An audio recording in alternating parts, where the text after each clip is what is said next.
ஆசீர்வாதமாக இருக்கும். அதனால் ஆண்டவர் உங்களுக்காக தந்த வேத வசனம் ஆதியாகமம் 12ஆம் அதிகாரம் 2வது வசனம் முதல்ல வாசிக்கிறேன். நான் உன்னை பெரிய ஜாதியாக்கி உன்னை ஆசீர்வதித்து உன் பேரை பெருமைப்படுத்துவேன், நீ ஆசீர்வாதமா இருப்பாய் அப்படின்னு ஆண்டவர் உங்களை பார்த்து சொல்றாரு.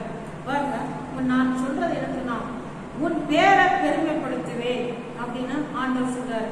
பாருங்க, நீங்க அநேகருக்கு ஒரு ஆசீர்வாதமாக இருப்பீங்க. அது மட்டும் இல்ல, இந்த அநேக பேருக்கு எல்லாரும் அநேக ஜனங்கள் ஜாதிகள் உங்களை நினைக்கிற அளவுல உங்க பேரை உங்களை ஆண்டவர் பெருமைப்படுத்துவார். ஆண்டவர் நினைச்சா கண்டிப்பா உங்களை ஆசீர்வதிப்பார்.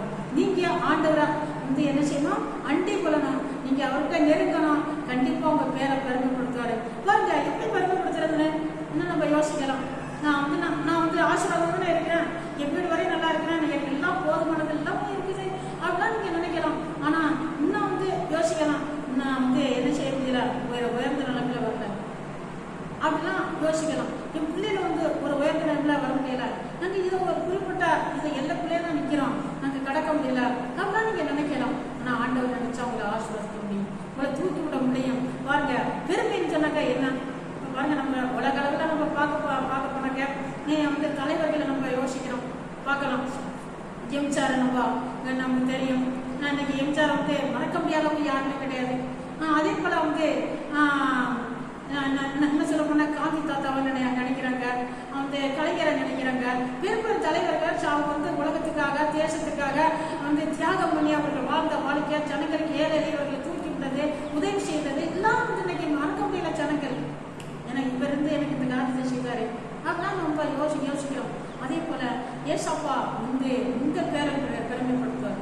நீங்களும் அநேகருக்கு ஒரு ஆசீர்வாதமாக இவரால் தான் எனக்கு இந்த காரியம் நடந்தது, இவர் தான் எனக்கு இதை செய்தது, இதுதான் எனக்கு இந்த காரியத்தை எனக்கு செய்து தந்தாங்க, எனக்கு உதவி செய்தாங்க, இதனால நான் வாழ்றேன், நான் நல்லா இருக்கிறேன், எனக்கு உதவியாக இருக்கு, இதனால எனக்கு இந்த வேலை கிடைச்சது அப்படின்னு சொல்லி உங்களை ஒரு பெருமையாக நினைக்கிற போல, உங்களை போற்றப்படுகிற போல, மற்றவர்கள் மத்தியில் உங்களை பத்தி எடுத்து சொல்ற அளவுல ஏசப்பா உங்க பேரை பெருமைப்படுத்துவார். நீங்க அநேகருக்கு ஆசீர்வாதமாக இருப்பீங்க. இந்த நாள் உங்களுக்கு ஆசீர்வாதமாக இருக்கும். இந்த நாள் ஆசீர்வாதமாக இருக்குன்னு ஜெபிக்கிறேன். பரிசுத்தம் நல்ல பிதாவே, உங்க தோத்திரம் நன்றி ஏசப்பா.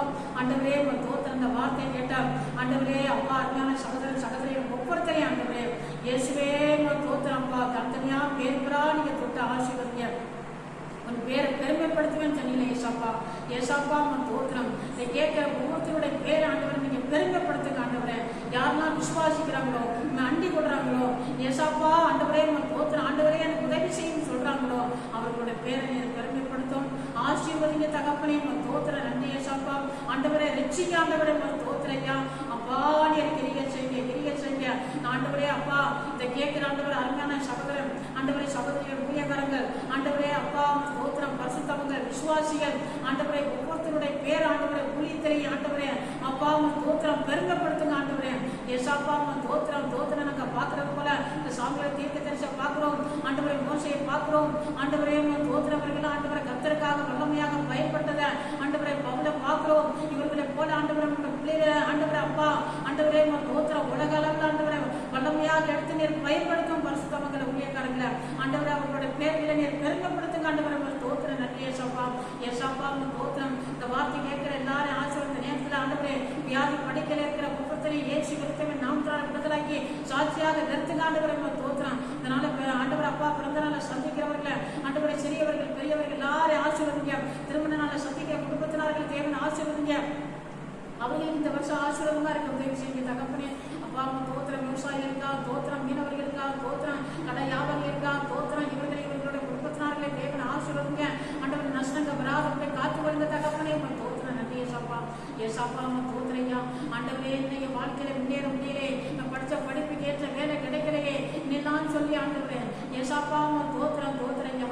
ஏறி தவிக்கிற ஒவ்வொரு ஆண்டவர் நபர்களையும் ஒவ்வொரு பிள்ளைகளையும் ஏசப்பா நீர் ஆசீர்வதிங்க தகப்பனே. உன் தோத்திரம். ஒவ்வொருத்தரையும் நீர் ஆசீர்வதித்து அவங்களுடைய பேரை பெருமைப்படுத்துங்க ஆண்டவரை. உன் தோத்திரம். ரட்சிங்க ஆண்டவரை.